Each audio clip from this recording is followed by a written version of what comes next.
this way just to die?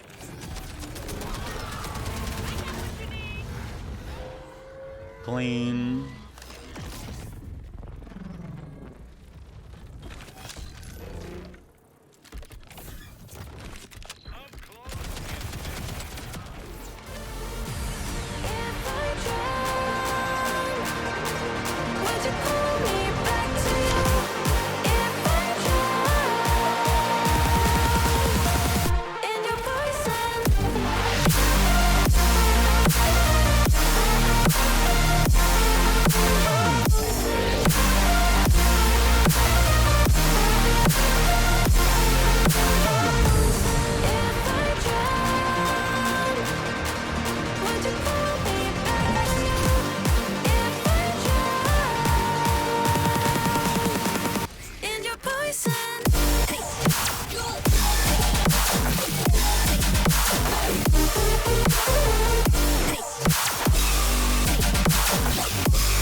Yo guys, what is up? Max on our Borderlands 4 video, and today we are updating Infini-Crit Harlowe. Now, this is a bit of a weirder one because I've now posted two Infini-Crit Harlows. One that was full green tree build that was taking advantage of some really cool things. However, at the time that I made that build, I just didn't have the same kind of knowledge as I do now. That was like during like the first week of the game, and we've got like much better understanding of weapons and class mods. Like I was using the Skeptic class mod just for the cooldown when we had a skill that gave us infinite cooldown. It just wasn't very well optimized. And then we posted the Blue Tree Harlowe build that was green and blue that kept up tons of uptime on the Halo. Had a lot of cool things going for it. Does have a downside on that. It shoots really fast and doesn't have a way of regenning ammo, so you run out of ammo quickly. This is basically an update to the full Green Tree Harlowe build using a bunch more knowledge and understanding of the game with better weapons, better optimization, better gear, and definitely just a better build. And we're going to be calling this build Infini-Crit, and I'm going to be renaming the like green blue tree one probably to like Permafrost Harlowe because it's a little too confusing to have basically two variants of Infini-Crit with like full green and blue. So I hope you guys enjoy the breakdown and the video. Let's get right into it. So the first thing to mention is credit to a Discord user that reached out to me named Dawn. He was like, yo, because I mentioned that the like big advantage of the going blue tree and picking up flash freeze was the uptime on Halo. He was like, yo, Moxie, I've got a setup that is upkeeping Halo all the time on full green tree. And that was my biggest issue with our full green tree setup is we had trouble upkeeping Halo. And when you drop Halo, you lose a ton of damage. He was like, you got to check this setup out. And he showed me what he was rocking, and it was really, really good. So I have taken some of the things that he was teaching me and applied them to this build, and he told me that he learned some of those things from Nick too, so I will have credit to both of them down in the description. So for our skill tree, we're going to be putting points into momentum. This reads that whenever we entangle an enemy, we gain increased crit damage. Crit damage is currently getting basically like double value in skill trees, so there's a ton of crit damage for us, which is awesome because we're critting all the time. Then we're going neutron decay. This is also a bunch of gun damage. However, we do need to irradiate enemies for this to proc. We're going to be using some different skill points and also a class mod that is going to allow us to irradiate enemies all the time, even if we're not using radiation weapons, which is a huge amount of quality of life. We've got 2 points into confirmative reality. This reads that whenever we shoot an enemy that is entangled, we restore a portion of our action skill cooldown. It says per shot. This is per bullet. So if we're shooting a thing with like 5 shots, we're getting a ton of cooldown per shot.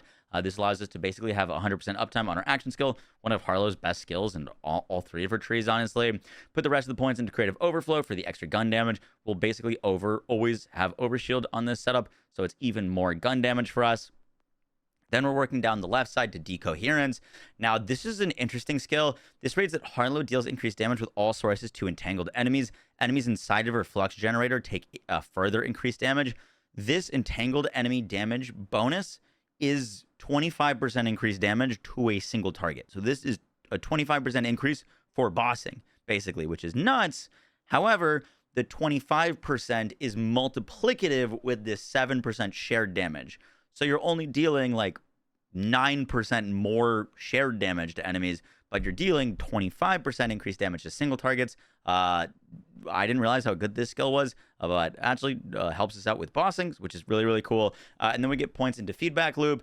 I originally, in the original Infini-Crit, put points into latent charge. This is a great skill. It gives you a bunch of bonus damage. However, in order to like really sustain and have the uptime on Halo that we want, feedback loop is kind of necessary. This is going to give us, with our current points, I don't have a great class mod, but give us a 50% action skill duration whenever we entangle an enemy, when we get those full stacks, which whenever we're killing an enemy, we're restoring a portion of our duration. When we're restoring a portion of duration, the more duration we have, the more bang for our buck we get from getting actual kills. So this is going to lead to more Halo uptime. So technically, you could go like latent charge for bossing, but for quality of life, this is just so good. Then we're going into Gamma Ray Burst, and in Middle Tree, this is bonus radiation damage whenever we trigger our action skill or re-trigger action skill. Note that we're not like using like a sniper or a rocket launcher, so it's not super important. However, this will allow us to deal radiation damage, which gives us another proc chance of neutron decay. Note that we need to irradiate with this bonus damage, but it's just up more often. And then we're putting 1 point into certainty principle for the extra handling. Handling is currently bugged, so that it lowers your projectile speed, so as little points into this as possible. Then we get 5 points into critical funding. Whenever Harlowe critically hits an enemy, she gains a chance to entangle it and refill a portion of her gun's magazine. This is one of her best skills. We only had 2 points into this in the original Infini-Crit because we were primarily focusing on the Hellwalker. And while the Hellwalker is cool, it's way more nice to be able to use basically any weapon on her. And this particularly works with weapons that fire more than 1 bullet per trigger pull. For example, the BOD fires 5 bullets. 5 bullets at a 15% chances. Every time that we shoot 1 bullet, we have a 75% chance to refund 5 bullets. So we basically have infinite ammo. And then we're going to be putting 5 points into Meltdown. Harlow's critical hits with our guns deal bonus radiation damage. This bonus radiation damage is going to give us more damage on top of all the damage that we're already dealing, and it gives us more chances to proc neutron decay, so that we're going to be stacking up this irradiation damage, or the proccing the irradiates, so we can get more gun damage. Then we get over to our right side of the tree with refraction and excited state. Now, going refraction or not going refraction kind of has to do with your gear levels. Currently, this does not proc on top of Jacob's ricochets. So whenever we're shooting at an enemy, you're ricocheting all of your shots if you have Jacob's licensed part weapons. So like I'm, for example, a lot of the times using like a convergence with a Jacob's roll. Or I'll be using the Stray with a Jacob's roll. And if you were using Jacob's rolled weapons, this skill is basically irrelevant. However, if you don't have Jacob's weapons, this skill is solid, but it's not as good as a Jacob's ricochet. So, for example, if you don't have any good Jacob's weapons, put 5 points into refraction and 1 point into excited state. If you do have good gear and good weapons, you can just go 5 points into excited state. This is a bunch more extra crit damage for us on top of already our crit damage we're getting from momentum. So we just get more bossing with 5 points here. And then I put 5 points into distribution function. This is going to give us shield restore whenever action skill damages an enemy. And every single shot that we're shooting gets bonus action skill damage from Nuclear Winter, which is going to allow us to constantly regen our shield. We're using an amp shield that's going to be giving us bonus shock damage whenever we have overshield. So this is a super helpful skill for us. And note, once again, the whole like interaction that's allowing us to infinite crit is Nuclear Winter excited state. Nuclear Winter's bonus damage is counting as action skill damage. So anytime we shoot an enemy with our guns on this build, we're going to be proccing excited state, which procs on the hit that procs it. So we're basically constantly critting with all of our shots because we're constantly dealing action skill damage, which is constantly feeding excited state. That's also why we don't have to worry about entangling things like this. For example, on this build, we don't need runaway reaction. We, for example, this would allow us to proc, whenever we proc a status effect, we can entangle an enemy. In the first version of Infini-Crit, I thought this was necessary, and I spec'd this, and I didn't realize that basically Nuclear Winter was the reason I was entangling everything, because Nuclear Winter, once again, does action skill damage, and whenever we damage an enemy with an action skill, they become entangled. So, for example, this point in the old Infini-Crit build wasn't actually doing anything because it was redundant. For the guns and the gear for this build, this is a setup that can rock like basically any weapon, so whatever you want to use works well. However, weapons that shoot multiple pellets work better with critical funding because you're more likely to never run out of ammo. Some real highlights to call out are the convergence. This fires multiple pellets per shot, but those shots spawn these like big, like basically bullets spawning from the sky that hit a ton of times. These can ricochet, so with the Jacob's part, convergence just melting the whole screen. My absolute standout weapon that I've been loving using on this build is the Stray.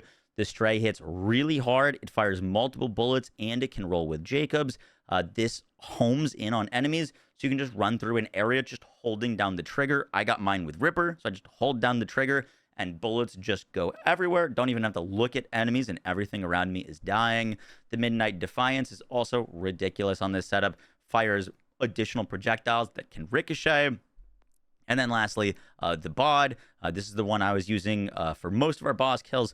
Just an SMG bod. I did test DPS versus a sniper bod versus a SMG bod, and I was getting faster DPS with a SMG bod versus the sniper, but it's tough to compare. Their like rolls were pretty similar, but like, you know, you could get SMG could be better than my sniper bod, but that's because like my sniper rolled less damage on it. It's really hard to like compare because you can't like make exact equals unless I think maybe you're modding. But I have been mostly enjoying SMG bods right now on this setup, and the fire rate's really nice. For our Repkit, we're using a kill spring.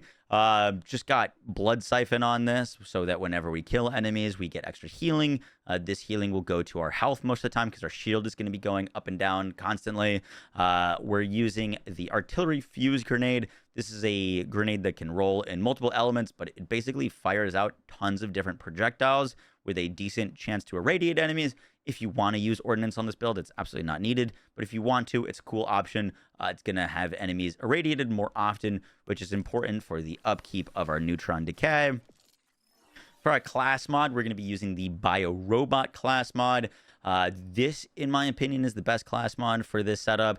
Raise whenever Harlowe entangles enemies, she creates alternating cryo hazards and radiation hazards.